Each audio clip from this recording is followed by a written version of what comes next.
What to write?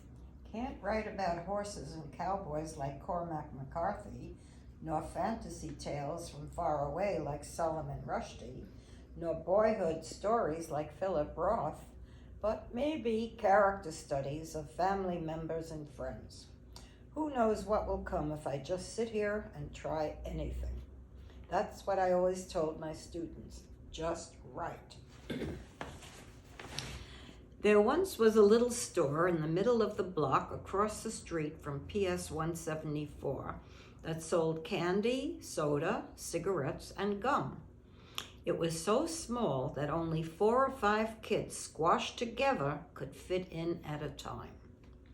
So there was always a line of kids waiting outside for their Tootsie Rolls, their pretzels, and any goodie that could make their day better at the school across the street. Inside, there was a grumpy man behind a cage made of wire mesh calling out in his harsh cigarette voice, "Next!" You had to tell him quickly what you chose or lose your turn. He was not patient, not friendly, but he was very desired. You were always feeling that he suspected you of stealing, which made you feel very nervous, and you got out as fast as you could. One time, there was a shortage of bazooka bubblegum, which made all the kids so mad. It was Phil who got the first shipment and sold out in 2 days. The name of the store was Cheap Phil's. True story. On the corner of Dumont and Hinsdale Avenues, there was a grocery store with a front stoop that was on a diagonal, on which I loved to sit after school, eating my small bag of potato chips, the only snack I ever chose. I'd go in and say, "Joe," who was the owner, "My mother said to tell you that it was okay," as I took a small bag of Wise potato chips from the shelf. Sometimes my friend Dee, who was my age but much bigger than me, I was very tiny, she would come in and sit with me and glare at my potato chips. I ate very slowly. One day, after I gave her 2 potato chips, she said, "You'd better eat them faster because I'm gonna want more." I ate a little faster then. Joe and his wife Anna came to Brooklyn after the war and the camps. He was very kind and always helped me and my mother.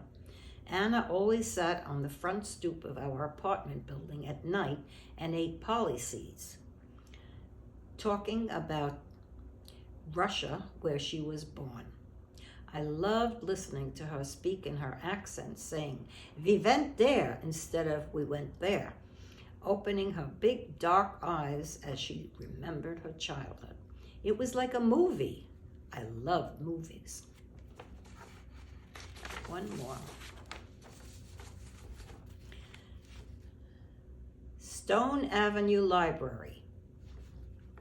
Walking down from Dumont Avenue in East New York, where I lived, to Livonia Avenue, a dark street with an elevated subway overhead, up the stairs to the Junior Street subway station, and across the little bridge which led to Stone Avenue in Brownsville. I walked quickly, being a little scared, to the beautiful Stone Avenue Library. It was huge, with a magnificent front entrance protected by 2 large lion sculptures and many steps that led to a big, heavy door. Once inside, I marveled at the winding marble staircase where I would search for my books in alphabetical order according to the Dewey Decimal System. It had a musty book smell that I liked, especially from all the leather-covered favorites, like Little Women, for instance. Being there, I was awestruck at the beautiful room with very high ceilings and thick padded rug, and all the colors of the backs of the books. It was a special world to me. After choosing a book, I would walk slowly down the wide marble stairs, holding onto the wooden banister, and walked directly to the takeout counter, which I loved. I had to look up, for it was almost too high for me to reach.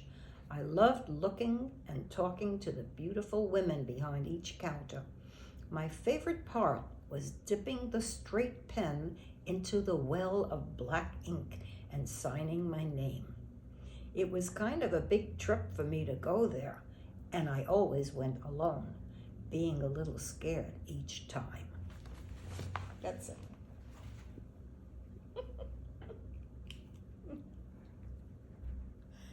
Finished.